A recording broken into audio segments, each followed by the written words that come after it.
ಹುಟ್ಟಿದವ್ರಿಗೆ ಹೋದ್ರೆ ನನ್ನ ಕಟ್ಟಿ ಬಡಿತಾರತ್ ಇವ್ರು ಪದ ಹಾಡ್ತಾರಂದ್ರೆ ಇಂಥ ಹೊಲಸು ಕೆಲಸ ಇವ್ರು ಏನು ಮಾಡಿರ್ತಾರೆ ಹಿಂದೆ. ಅವ್ರು ಊರಾಗ ಹೋದಾಗೆ ಇವ್ರನ್ನ ಕಟ್ಟಿ ಹೊಡಿತಾರಂದ್ರೆ ಮತ್ತು ಇವ್ರನ್ನ ರೊಕ್ಕ ಕೊಟ್ಟು ನಾವು ಕರ್ಸ್ಯಾವಲ್ಲ, ಮತ್ತು ನಾವ್ಯಾಕೆ ಇವ್ರನ್ನ ಬಿಡ್ಬೇಕು? ಇವ್ರು ನಾವು ಯಾಕೆ ಬಿಡ್ಬೇಕು? ಅವ್ರ ಊರಾಗ ಹೋದ್ರೆ ಅವ್ರು ಕಟ್ಟಿ ಹೊಡಿತಾರತ್ತ, ಮತ್ತು ನಮ್ಮ ಊರಿಗೆ ಬಂದ್ರೆ ಇವ್ರು ಕಾಲ್ಮರ್ಲೆ ಯಾಕೆ ಹೊಡಿಬಾರ್ದು? ಯಾಕೆ ಹೊಡಿಬಾರ್ದು? ಇವ್ರನ್ನ ಎಲ್ಲಿ ಕಾಣ್ತಾರ ಅಲ್ಲಿ ಕರ್ಸಿ ಮೆಟ್ಲೆ ಹೊಡಿಬೇಕು. ಇವ್ರನ್ನ ಹಣ ಹೆಚ್ಚು, ಗುಣ ಹೆಚ್ಚು, ಪ್ರಪಂಚ ಹೆಚ್ಚು, ಪಾರಮಾರ್ಥ ಹೆಚ್ಚು, ನಾ ಹೆಚ್ಚು, ನೀ ಹೆಚ್ಚು, ನೀರು ಹೆಚ್ಚು, ಬೆಂಕಿ ಹೆಚ್ಚು, ದ್ವೈತ ಹೆಚ್ಚು, ಅದ್ವೈತ ಹೆಚ್ಚು, ಹೆಣ್ಣು ಹೆಚ್ಚು, ಗಂಡ ಹೆಚ್ಚು, ಹಿಂಗೆ ಹಲವಾರು ಗುರು ಶ್ರೇಷ್ಠ, ಶಿಷ್ಯ ಶ್ರೇಷ್ಠ. ಭಾಳ ಮ್ಯಾಳ್ನವ್ರು ನನ್ನ ಜೋಡಿ ಬಾಗೇವಾಡಿ ಮುದುಕಾನ್ ಮಾಸ್ತರ್ ಬರ್ತಾನಂದ್ರೆ ಮಾತಾಡಕ್ಕೆ ಹೆಣ್ಮಂದು ತುಳಿತಿದ್ರು. ಊರಾಗ ದೊಡ್ಡ ದೊಡ್ಡ ಶ್ರೀಮಂತರು ಏನಿರ್ತಾರೆ ನೋಡು, ಸೌಕಾರು, ಅವ್ರ ಕೈಯಾಗ ಒಂದೊಂದು ಸಣ್ಣ ಸಣ್ಣ ರೇಡಿವೆ ಇರ್ತಿದ್ದು. ಆ ರೇಡಿವೆ ಹಿಡ್ಕೊಂಡು ಏನು ಹೋಗ್ತದ್ರಲ್ಲ, ಅದ್ರೊಳಗೆ ಡೊಳ್ಳಿನ ಪದ್ಯ ಹತ್ತಿತ್ತು ಅಂದ್ರೆ ಬಂದ್ರಿ ಬರ್ರಿ.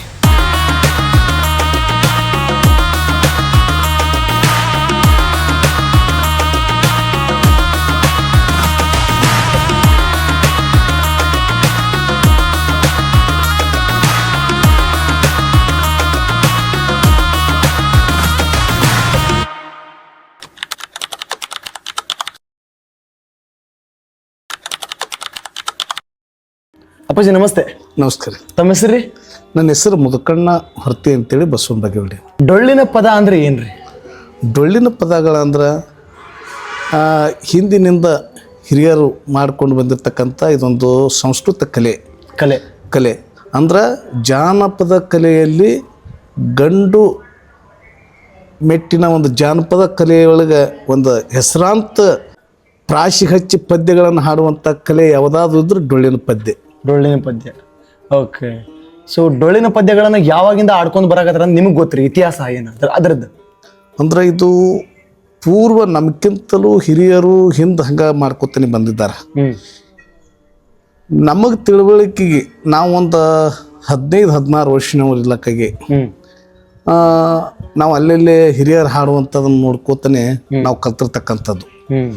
ಈ ಪದ್ಯ ಇದನ್ನು ಹಾಡ್ಬೇಕಲ್ಲ, ಇದು ಒಳ್ಳೇದಲ್ಲ ಅಂತಕ್ಕಂಥದ್ದು ಅವಾಗೆ ನಾವು ತಿಳ್ಕೊಂಡು ಸ್ವಲ್ಪ ಹಂಗ ಮಾಡ್ಕೋತ ಹೊಂಟೇವಿ. ಖರೆ ನಮ್ಗೆ ಯಾರೂ ಪ್ರೋತ್ಸಾಹ ಕೊಡಲಿಲ್ಲ. ಒಂದು ಟೈಮ್ದಾಗ ಇಲ್ಲಿ ಏನು ಬಸವನ ಬಾಗೇವಾಡಿ ಒಳಗೆ ಇಲ್ಲೇ ಹಿರಿಯ ದೇವತಿ ಅಂತೇಳಿ ಒಂದು ಸಣ್ಣ ಗುಡಿ ಕಟ್ಟಿದ್ರು. ಆ ಗುಡಿ ಮಾಡಿಕೊಂಡು ಅಲ್ಲೇ ಒಂದು ಹಾಲ್ಮತ್ತು ಸಮಾಜದ ಏರಿಯಾ ಅದು. ಅಲ್ಲಿ ಬಸ್ತಾಳ ಸಂಗಪ್ಪ ಅಂತೇಳಿ ಒಂದು ದಿಮ್ ತಂದು ತಾಳ ಹಿಂಗೆಲ್ಲ ಹೋಣೆ ಹುಡುಗರು ಯಾವ್ರು ಕರಿತಾವ ಅಂತೇಳಿ ಅವ್ರು ತಂದು ಎಲ್ಲ ರೆಡಿ ಮಾಡಿದ್ರು. ಅವಾಗ ನಾವು ಅವ್ರ ಮಕ್ಕಳು ಅದು ಎಲ್ಲರೂ ಹಾಡ್ತಿದ್ರು. ಅವಾಗ ನಾನು ಕಿರಾಣಿ ಅಂಗಡಿ ಮಾಡ್ತಿದ್ದೆ. ನಾವು ಹೇಳ್ತಕ್ಕಿದ್ದಾಗೆ ಜವಾಬ್ದಾರಿಯಿಂದ ಕಿರಾಣಿ ವ್ಯಾಪಾರಸ್ಥ ನಾನು. ಅವಾಗ ಅಂಗಡಿ ನಾನು 8-9 ಗಂಟೆಗೆ ಮುಚ್ಚಿ ಬರುವಾಗ ಆ ದೇವಸ್ಥಾನದೊಳಗೆ ಅಲ್ಲಿ ಹಾಡ್ಕೋತ ಹಂಗೆ ಕುಂದಿರ್ತಿದ್ರು. ಕೂತಾಗ ನಾನು ಹೋಗಿ ನನಗೆ ಕಲಿಯೋದ ಮ್ಯಾಗ ಅದಕ್ಕಿಂತ ಪೂರ್ವದಲ್ಲಿ ನನಗೆ ಕಲಿಯೋದ ಮ್ಯಾಗ ಭಾಳ ಆಸಕ್ತಿ ನನಗೆ.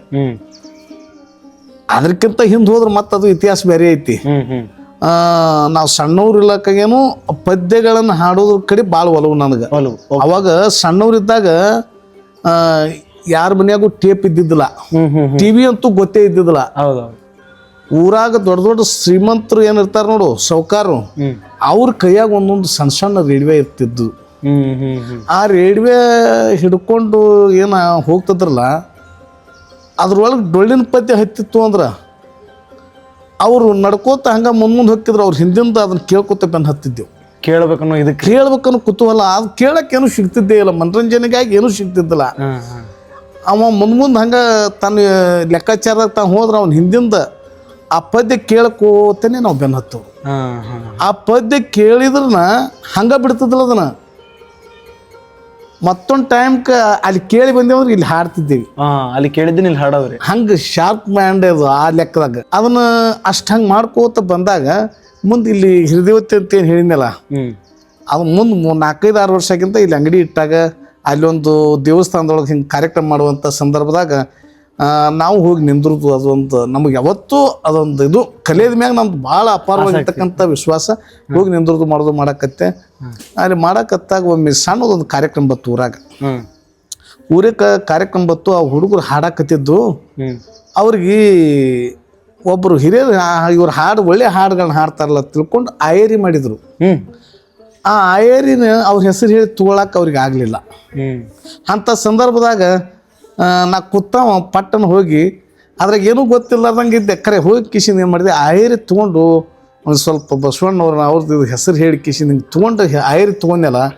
ಅವರೆಲ್ಲ ಕಮಿಟಿ ಮ್ಯಾಲಿನವರು ಎಲ್ಲ ಮುದ್ಕಣ ಮಾಸ್ತರ ನೀವು ಇದಕ್ಕೆ ಬೇಕು, ಇದಕ್ಕೆ ನೀವು ಬರಬೇಕು, ಒಟ್ಟು ನೀವು ಮ್ಯಾಳಿಗೆ ಮಾಸ್ತರ್ ಆಗಿದ್ದೆ ಅಂದ್ರೆ ನಮ್ಮ ಮ್ಯಾಳಿಗೆ ನಡಿತೈತಿ, ಒಟ್ಟು ನಾವೆಲ್ಲರೂ ಕೂಡಿ ಮಾಡೋಣ ಅಂತಕ್ಕಂಥ ವಿಚಾರನ ಇಟ್ಟುಂದ್ರು.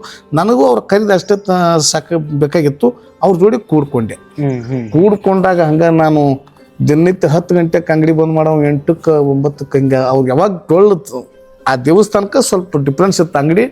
ಅಲ್ಲಿ ಡೊಳ್ಳು ನಾದ ನುಡಿತು ಅಂದ್ರೆ ಅಲ್ಲಿ ಅಂಗಡಿ ಬಂದ್ ಮಾಡವ ಮಾಡಿ ಕಡೆ ಕಾರ್ಯಕ್ರಮ ಕಡೆ ಹೋಗವ ಕುಂದ್ರವ. ದಿನನಿತ್ಯ ಹಿಂಗೆ ನಡೀತು.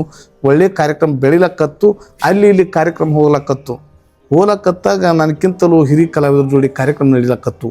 ಆವಾಗ ಏನು ಶಕ್ತಿಯೋ ಏನು ಭಗವಂತನ ಆಶೀರ್ವಾದೋ ಮತ್ತು ಒಂದು ಬೆಳಿಲಕ್ಕ ಒಂದು ದಾರಿಯೋ ಗೊತ್ತಿಲ್ಲ. ನಾವೇನು ಮಾತಾಡ್ತೇವಿ ಅದೇ ಅಪಾರವಾಗಿರ್ತಕ್ಕಂಥ ವಿಸ್ತಾರ ಆಗಿ ಹೋಗ್ಬಿಡ್ದು. ನನ್ನ ಬಾಯಿಂದ ಏನು ಮಾತಾಡ್ತೀನಿ ಆದ್ರೆ ತೆಳಗಿನ ಸ್ವರದಾಗ ನಾ ಎಂದೂ ಮಾತಾಡೋವಲ್ಲ.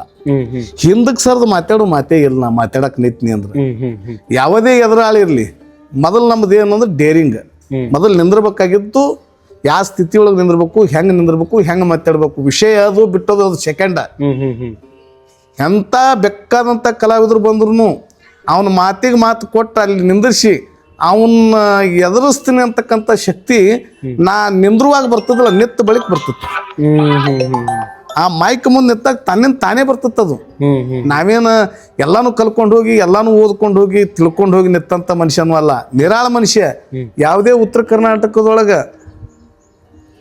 ನನ್ನ ಸರ್ಜೋಡಿ ಒಳಗ ಬೇಕಾದಂಥ ಕಾರ್ಯಕ್ರಮ ನಡೆದವಂದ್ರು ಇವತ್ತು ಯಾವುದ್ರ ಒಂದು ಮ್ಯಾಳಿಗೆ ಮಾಸ್ತರ್ಗಳನ್ನ ಮಾತಾಡಕ್ಕೆ ಹೇಳಿದ್ರೆ ಟ್ರಂಕ ಬ್ಯಾಗ ತೊಗೊಂಡು ಬುಕ್ಕ ಹೊರಗಟ್ಲೆ ಹೊತ್ಕೊಂಡು ಹೋಗಿದ್ರು.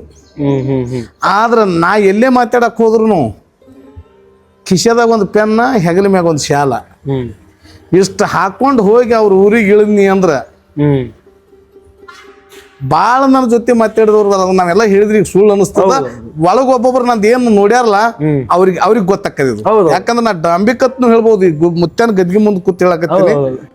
ಭಾಳ ಮ್ಯಾಳ್ನವ್ರು ನನ್ನ ಜೋಡಿ ಬಾಗೇವಾಡಿ ಮುದುಕಾಣ ಮಾಸ್ತರ್ ಬರ್ತಾನಂದ್ರ ಮಾತಾಡಕ್ ಹೆಣ್ಮುಂದ್ ತುಳಿತಿದ್ರು. ಅವ್ರು ಮೊದಲೇ ವಿಚಾರ ಮಾಡ್ತಿದ್ರು, ಸರ್ ಮತ್ತೆ ಇವತ್ತು ನಾ ಬರಾಕತ್ತೀನ್ರಿ ಸರ್, ಒಂದ್ ಕರ್ಕೊಂಡ್ ಮಾಡ್ರಿ ಸರ್. ಕೇಳಿದವ್ರಿಗೆ ಕರ್ಕೊಂಡೇ ಮಾಡೀನಿ. ನಾ ಯಾರನ್ನೂ ತಿರಸ್ಕಾರ ಮಾಡಿಲ್ಲ. ನನಗೆ ಹೇಳಾರ್ದೆ ನಾನು ಒಗಿಬೇಕತ್ ಯಾವ ಬಂದ ನೋಡು ಅವ ಏನೂ ಮಾಡ್ಕೊಳಕ್ ಆಗಿಲ್ಲ. ಅವನು ಹೊತ್ತು ಹೊಂಡದ್ರಾಗ ಲಗಾಟಿ ಹೊಡಿಸಿ ಏನು ಮಂದಿ ಕೈಲಿ ಅವನು ಮಾತಾಡ್ಸ್ಕೊಳಕ್ ಬರ್ಲಾರ್ದಂಗೆ ಮಾಡಿಬಿಟ್ಟಿನಿ. ಅದು ನಂದಲ್ಲ ಶಕ್ತಿ, ಭಗವಂತ ಅಂತ ಶಕ್ತಿ ನನಗೆ ಕೊಡ್ತಿದ್ದ. ಖರೆ ಹೊರಗೆ ಹೋಗಿ ನಿತ್ನಿ ಅಂದ್ರ ಇವೇನ್ ಮಾತಾಡ್ತಾನ ನಂಗ. ಮೈಕ್ ಮುಂದೆ ನಿತ್ನಿ ಅಂದ್ರ ಅದು ಎಲ್ಲಿದ್ ಬರ್ತತ್ತೋ ಗೊತ್ತಿಲ್ಲ. ಮಾತಿಗೆ ಮಾತು ಎದುರಾಳಿನ ಒಟ್ಟು ಗಪ್ ಮಾಡಿ ಅವನ್ ಅಲ್ಲುಗಾಲಿಸುತ್ತಾನ ಬಿಡ್ತದಿಲ್ಲ. ಆದ್ರೆ ಈಗೆಲ್ಲ ಸಣ್ಣ ಹುಡುಗರು ಮಾಲಿನ್ಯ ಮಾತಾಡಕತ್ತಾರ.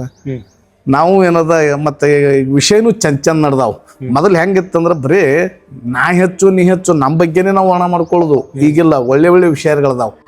ಹಣ ಹೆಚ್ಚು, ಗುಣ ಹೆಚ್ಚು, ಪ್ರಪಂಚ ಹೆಚ್ಚು, ಪಾರಮಾರ್ಥ ಹೆಚ್ಚು, ನಾ ಹೆಚ್ಚು ನೀ ಹೆಚ್ಚು, ನೀರ್ ಹೆಚ್ಚು ಬೆಂಕಿ ಹೆಚ್ಚು, ದ್ವೈತ ಹೆಚ್ಚು ಅದ್ವೈತ ಹೆಚ್ಚು, ಹೆಣ್ಣು ಹೆಚ್ಚು ಗಂಡ ಹೆಚ್ಚು, ಹಿಂಗ ಹಲವಾರು ಗುರು ಶ್ರೇಷ್ಠ ಶಿಷ್ಯ ಶ್ರೇಷ್ಠ, ಹಿಂಗ ವಿಷಯಗಳು ಸಾಕಷ್ಟು ವಿಷಯಗಳದಾವು. ಈಗ ಒಂದು ಸ್ವಲ್ಪ ಡೊಳ್ಳಿನ ಕಲಾವಿದರು ಏನೇ ಇರಲಿ ನಾವು ಹಾಡಾಗಿದ್ದಕ್ಕಿಂತಲೂ ಈಗೇನು 4-10 ವರ್ಷನಾಗ ಹಾಡ್ಲಕತ್ತಾರಲ್ಲ ಮತ್ತೊಂದು ಸ್ವಲ್ಪ ಜಾಗ್ರತೆ ಬಂದಾರ. ಒಳ್ಳೆಯ ಭಾವನೆಗಳು ಬೆಳೆದಾವು. ನಾವು ಅವಾಗ ಹಂಗಿಲ್ರಿ, ನಾವು ಹಾಡಾಕತ್ತೀವಿ ಅಂದ್ರೆ ಅಲ್ಲೊಂದು ಮ್ಯಾಳ್ನವ್ರು ಅದಾರಂದ್ರೆ ಇವ್ರು ಅಮೋಕ್ಷದನ್ ಪದ್ಯ ಹಾಡ್ತಾರಂದ್ರೆ ಅವ್ರು ನಾವು ಸತ್ರು ಅವ್ರು ಮಾಳಿಂಗರ ಮ್ಯಾಳ್ನವ್ರು ನಮ್ಮ ಸನ್ಯಾಕ್ ಬರ್ತದಿಲ್ಲ, ನಮ್ಮ ಜೋಡಿ ಮಾತಾಡ್ತದಿಲ್ಲ. ನಾವು ಅವ್ರ ಜೋಡಿ ಮಾತಾಡ್ತದಿಲ್ಲ, ಏನೂ ಗೊತ್ತಿಲ್ಲ. ನಾವು ಈ ಪದ ಹಾಡ್ತೇವೆ ಅಂದ ಕೂಡಲೇ ನಾವು ಹಿಂಗೆ ಜಗ್ಗೋದು. ಅವ್ರು ಆ ಪದ ಹಾಡ್ತಾರಪ್ಪ, ಅವ್ರು ಹಂಗೆ ಮಾಡ್ತಾರಂದ್ರೆ ಅವ್ರ ಜೋಡಿ ವೈರತ್ವ ಏನು ಮಾತಾಡೋದಿಲ್ಲ ಕೇಳ್ತಾಡೋದಿಲ್ಲ. ನಾವು ಮ್ಯಾಲ ಮಾಡಿದ ಮರುಷಿ ಅವ್ರು ಇರುವುದು ಪಾರ್ಟಿ ಅಂತ ತಿಳ್ಕೊಂಬಿಡ್ದು ನಾವು. ಇಂಥ ಟೈಮ್ದಾಗ ಹೋಗಿ ಇತ್ತೀಚೆಗೆ ಏನಾಗಿರ್ತದ ಎಲ್ಲ ಕಲಾವಿದರು ಬಾಂಧವ್ಯದಿಂದ ಅದಾರ. ನಾವೆಲ್ಲರೂ ಒಂದೇ ತಾಯಿ ಮಕ್ಕಳು, ನಾವೆಲ್ಲರೂ ಒಂದೇ ಏಕತೆಯಿಂದ ಬಾಳ್ಬೇಕು ಅಂತಕ್ಕಂಥ ಭಾವನೆಗಳನ್ನ ಇಟ್ಕೊಂಡು ಹೊತ್ತು ಹೊಂಡು ತನಕ ಮನೋರಂಜನೆ ಕಾರ್ಯಕ್ರಮ ಕೊಡ್ತಾರ. ಯಾರು ಭಾವಗಳನ್ನು ಚೇಂಜ್ ಮಾಡಿಕೊಂಡು ಮನಸ್ಸು ಕೆಡಿಸ್ಕೊಂಡು ಮಾತಾಡುವಂಥ ವ್ಯವಹಾರ ಹೋಗ್ಯಾವ.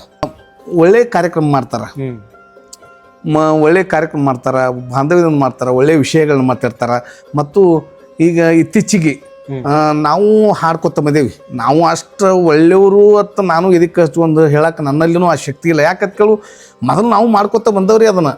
ಅಶ್ಲೀಲವಾಗಿರ್ತಕ್ಕಂಥ ಶಬ್ದಗಳನ್ನ ಬಳಸೋದಾಗ್ಲಿ, ಅಶ್ಲೀಲವಾಗಿರ್ತಕ್ಕಂಥ ವಿಚಾರಗಳನ್ನ ಮಾಡೋದಾಗ್ಲಿ, ಮತ್ತು ಈ ಜಾನಪದ ಗೀತೆ ಒಳಗೆ ಅಲ್ಲಲ್ಲಿ ಹಾಡೋದು, ಇಂಥ ವಿಚಾರಗಳನ್ನ ನಾವು ಸಾಕಷ್ಟು ಮಾಡ್ಕೊತ ಬಂದೇವಿ.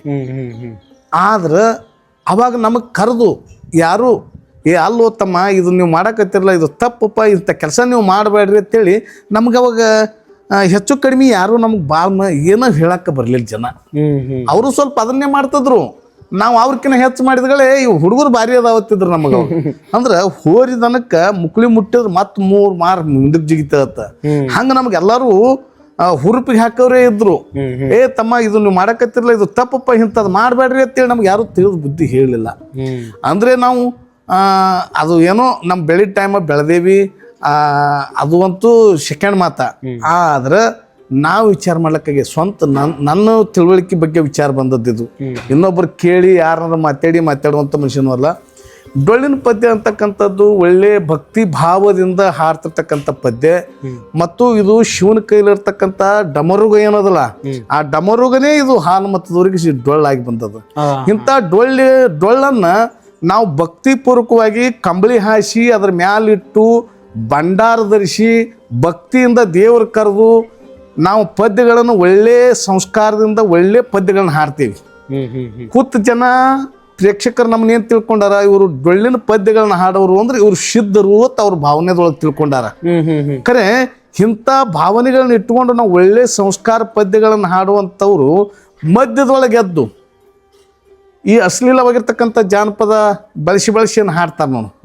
ಈ ಸದ್ದು ನನಗೆ ಹೇಳಕ್ಕೆ ನನಗೆ ಭಾಳ ಕೆಟ್ಟ ಅನ್ನಿಸ್ತದ. ಮೊದಲು ಹಾಡಿ ಅವ್ಕೂರ್ನೇ ಹಾಡಿನ ಮೊದಲ.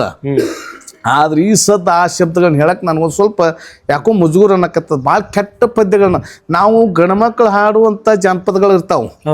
ನಾವು ಗಣಮಕ್ಳು ಹಾಡಿದ್ರೆ ಒಂದು ಸ್ವಲ್ಪ ಅಷ್ಟು ಪೆಟ್ಟು ಬೀಳ್ತದಿಲ್ಲ ನನಗೆ. ನಾವು ಗಣಮಕ್ಳು ಹಾಡುವಂಥ ಪದ್ಯಗಳನ್ನು ಜಾನಪದ ಏನಿರ್ತಾವಲ್ಲ ಅವು ಹೆಣ್ಣು ಹುಡುಗರು ಹಾಡಾಕತ್ರು ನೋಡು. ಹುಟ್ಟಿದ ಊರಿಗೆ ಹೋದ್ರ ಕಟ್ಟಿ ಬಡಿತಾರ ಅಂತೇಳಿ ಈ ಪದ್ಯ ಜಾನಪದ ಕಲಾವಿದ ಹಾಡ್ಯಾನ. ಹುಟ್ಟಿದ ಊರಿಗೆ ಹೋದ್ರೆ ನಾನು ಕಟ್ಟಿ ಬಡಿತಾರ ಅಂತೇಳಿ ಇದೇ ಪದ್ಯ ಹೆಣ್ಣು ಮಕ್ಕಳು ಹಾಡಿದಾಗ, ಮತ್ತು ನಾವು ಇಲ್ಲಿ 5-10 ಸಾವಿರ ಸಮಾಜದಾಗ ಒಂದು ದೇವಸ್ಥಾನ ಮಾಡಿರ್ತೇವಿ, ಭಕ್ತಿಪೂರ್ವಕವಾಗಿ ನಾವು ಅವ್ರನ್ನ ಕರ್ಸಿರ್ತೇವಿ, ಭಕ್ತಿಪೂರ್ವಕವಾಗಿ ಕರ್ಸಿರ್ತೇವಿ. ಒಂದು ದೇವಸ್ಥಾನ ಜಾತ್ರೆ ಮಾಡ್ಬೇಕಾದ್ರೆ ಮಡಿ ಹುಡಿ ಅಂತಕ್ಕಂಥದ್ದು ಇರ್ತದ. ನಾವು ಏನೇ ಕೆಲಸ ಮಾಡ್ಬೇಕಾದ್ರೆ ಊರೊಳಗೆ ದೇವ್ರಿಗೆ ಒಳ್ಳೆ ನೀರು ನೀಡೋದಾಗ್ಲಿ, ಮನೆ ಸಾರಿಸ್ಕೊಂಡು ನಮ್ಮ ಮನೆಯೊಳಗಿರ್ತಕ್ಕಂಥ ಬಟ್ಟೆಗಳನ್ನ ತೊಳೆದು ಹಾಸಿಗೆ ಹೊಂದಿಕೆಗಳನ್ನ ಸ್ವಚ್ಛ ಮಾಡಿ ಮನೆಯೊಳಗೆ ಸಂಸ್ಕಾರ ಇಟ್ಕೊಂಡು ಮಡಿಯಿಂದ ಅಡುಗೆ ಮಾಡಿ ಗುರುನಾಥನ ಗುಡಿಗೆ ಬರುವುದು ನಮ್ದೊಂದು ಹಿಂದಿನ ಸಾಂಪ್ರದಾಯಿಕ ಮತ್ತು ಹಿಂದೂ ಧರ್ಮದೊಂದು ಇದು ಆಚರಣೆ ವಿಚಾರ. ಇಂಥದ್ರಾಗ ಹೆಣ್ಮಕ್ಳು ಬಂದು ಪದ್ಯ ಹಾಡ್ತಾರ. ಹೆಣ್ಮಕ್ಳು ಪದ್ಯ ಏನು ಹಾಡ್ತಾರ, ಹುಟ್ಟಿದವ್ರಿಗೆ ಹೋದ್ರೆ ನನ್ನ ಕಟ್ಟಿ ಬಡಿತಾರ ಇವ್ರು ಪದ ಹಾಡ್ತಾರಂದ್ರೆ ಇಂಥ ಹೊಲಸು ಕೆಲಸ ಇವ್ರು ಏನು ಮಾಡಿರ್ತಾರೆ ಹಿಂದೆ. ಅವ್ರ ಊರಾಗ ಹೋದಾಗೆ ಇವ್ರು ಕಟ್ಟಿ ಹೊಡಿತಾರಂದ್ರೆ ಮತ್ತು ಇವ್ರನ್ನ ರೊಕ್ಕ ಕೊಟ್ಟು ನಾವು ಕರ್ಸ್ಯಾವಲ್ಲ, ಮತ್ತು ನಾವ್ಯಾಕೆ ಇವ್ರನ್ನ ಬಿಡ್ಬೇಕು? ಇವ್ರು ನಾವು ಯಾಕೆ ಬಿಡ್ಬೇಕು? ಅವ್ರ ಊರಾಗ ಹೋದ್ರೆ ಅವ್ರು ಕಟ್ಟಿ ಹೊಡಿತಾರತ್ತ, ಮತ್ತು ನಮ್ಮ ಊರಿಗೆ ಬಂದ್ರೆ ಇವ್ರು ಕಾಲ್ಮರ್ಲೆ ಯಾಕೆ ಹೊಡಿಬಾರ್ದು? ಯಾಕೆ ಹೊಡಿಬಾರ್ದು ಇವ್ರು? ಯಾಕಂದ್ರೆ ಇದು ಮನದಾಳದ ಮತ್ತು ಈ ಶಬ್ದನ ಬಳಸ್ಬಾರ್ದು. ಯಾಕೆ ಬಳಸ್ತೀನಂದ್ರೆ ನೋವಾಗ್ತದ. ಹಾಲು ಮತ್ತದ ಧರ್ಮಕ್ಕೆ ಅದು ಸಿದ್ಧ ಶಿವಸ್ಥಾನ ಡೊಳ್ಳದ. ಆ ಡೊಳ್ಳಿನ ಬುಡಕ್ಕೆ ಕಂಬಳಿ ಪವಿತ್ರವಾಗಿರ್ತಕ್ಕಂಥ ಕಂಬಳಿ ಹಾಸಿ ಕಂಬಳಿ ಮ್ಯಾಗ ಡೊಳ್ಳಿಟ್ಟು ಡೊಳ್ಳಿನ ಮ್ಯಾಗ ಕೂತು ಭಂಡಾರ ಧರಿಸಿ ಭಕ್ತಿಯಿಂದ ಹಾಡುವಂಥ ಪದ್ಯನ ಕೆಡಿಸಿ ಅಶ್ಲೀಲವಾಗಿರ್ತಕ್ಕಂಥ ಶಬ್ದಗಳನ್ನ ಹಾಡಿಸ್ತಾರಲ್ಲ ನಾಲಾಯಕರನ್ನ ಈ ಸಮಾಜ ಒಪ್ಕೋಬಾರ್ದು. ಸಮಾಜದವರು ಇವ್ರನ್ನ ಎಲ್ಲಿ ಕಾಣ್ತಾರ ಅಲ್ಲಿ ಕರೆಸಿ ಮೆಟ್ಲೆ ಹೊಡಿಬೇಕು ಇವ್ರನ್ನ. ಯಾಕೆ ಒಳ್ಳೆ ಪದ್ಯಗಳನ್ನ ಹಾಡೋರನ್ನ ಇನ್ನೂ 10,000 ಹೆಚ್ಚಿಗೆ ಹೋಲಿ ಅವ್ರನ್ನ ಕರೆಸ್ರಿ. ಅವ್ರನ್ನ ಕರೆಸಿ ಒಳ್ಳೆ ಸಂಸ್ಕಾರದಿಂದ ಪದ್ಯ ಕೊಟ್ಟಿರಿ ಅಂದ್ರೆ ಕೂತಲ್ಲಿ ಹೆಣ್ಣು ಮಕ್ಕಳು ಕೂತಿರ್ತಾರ. ಎಷ್ಟೋ ಮಂದಿ ಹೆಣ್ಣು ಮಕ್ಕಳು ಸಣ್ಣವ್ರು ಇರ್ತಾರೆ, ದೊಡ್ಡವ್ರು ಇರ್ತಾರೆ, ತಿಳುವಳಿಕೆಯವ್ರು ಇರ್ತಾರೆ, ಸಾಧು ಸಂತರು, ಶರಣರು, ಸತ್ಪುರುಷರು ಡೊಳ್ಳಿನ ಪದ್ಯಗಳನ್ನ ಹಾಡೋರು ಅಂದ್ರೆ ಒಳ್ಳೆಯವ್ರಪ್ಪ ಅಂತೇಳಿ ಬಂದು ಕೂತಿರ್ತಾರ. ಮತ್ತು ನಾವು ಇಂಥ ಹೊಲಸು ಪದ ಹಾಡ್ಲಾಕತ್ತೇವಂದ್ರೆ ಆ 15-16 ವರ್ಷದ ಹುಡುಗಿ ಮನುಷ್ಯನಾಗ ಭಾವನೆಗಳು ಚೇಂಜ್ ಆಕ್ಕಾವು. ಈ ಪದ ಮುಗಿಸೋದ್ರಾಗ ಎದ್ದು ಓಡಿ ಹೋಗಿ ಯಾಕೆ ಹೋಗ್ಲಕ್ಕತ್ತಾವು, ಯಾಕೆ ಹೋಗ್ಲಕ್ಕತ್ತಾವ, ಜಗತ್ತು ಯಾಕೆ ಕೆಡ್ಲಕ್ಕತ್ತದ? ಇಂಥವ್ರು ತಂದು ಏನು ಪದ ಹಾಡ್ಲಕ್ಕೆ ಹಚ್ತೇವಲ್ಲ, ಸಮಾಜ ಕೆಡಿಸ್ತಾರ, ಸಮಾಜ ಹಾಳು ಮಾಡ್ತಾರ. ಅದಕ್ಕೆ ಒಳ್ಳೆ ಕಲಾವಿದರಿಗೆ ಮರ್ಯಾದೆ ಕೊಡ್ರಿ, ಒಳ್ಳೆ ಕಲಾವಿದರನ್ನು ಕರೆಸಿ ಒಳ್ಳೆ ಕಲಾವಿದರಿಗೆ ಕಾರ್ಯಕ್ರಮ ಕೊಡ್ರಿ, ನಿಮ್ಮ ಊರೊಳಗೆ ಒಳ್ಳೆಯ ಒಂದು ಸ್ಥಾನಮಾನ ಕೊಡ್ರಿ. ಇನ್ನೊಂದು ಹೆಣ್ಣು ಮಕ್ಕಳಲ್ಲಿ